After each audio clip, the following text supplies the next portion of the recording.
Oh, sige, pakitanggal mo to. Ano, pre. Yan.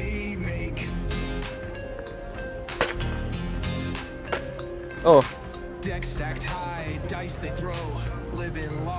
Engineer, isolated ba? Gaya na sinabi nung nung na-interview na taga DPWH. Ito po yung dinaanan ng jeep na nahulog dito sa bangin na ito. Tingnan, ito yung natanggal na concrete barrier. Kita pa ho yung bakat ng sako. Oh, ayan, sako. At walang bakal na nakakonekta. Ayan, sako. Mamaya ho makikita ninyo sa video, sako ho ang laman. At sigurado na ho ako, hindi ho ito isolated case. At ito pong proyekto nito ay winalangya ng kontraktor po na yun.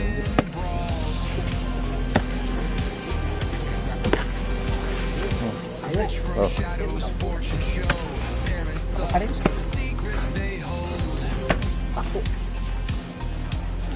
Ngayon sa ako oh. Hindi ho ito isolated case at ito pong proyekto nito ay winalangya ng kontraktor po na yun. Engineer, yan, tama ba yan na ganyan dapat ang laman yan? Ha? Hindi ba dapat semento yan? Oh. Wala yan. Sige nga, uya, pakiano mo lang. Tuloy mo lang, matanggal lang sa sahig.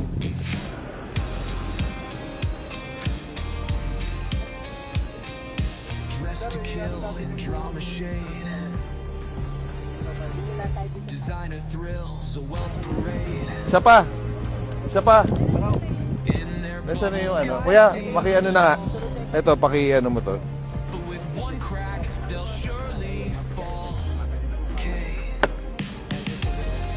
Solid. Hindi rin eh.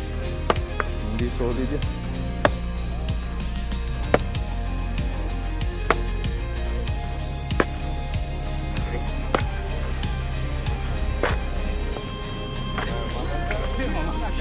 Ano?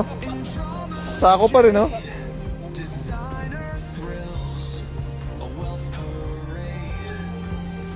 O, hindi lahat na to.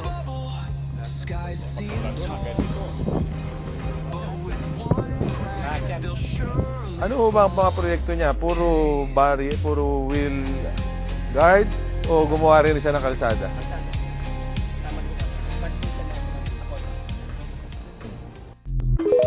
Dressed to kill in drama shade.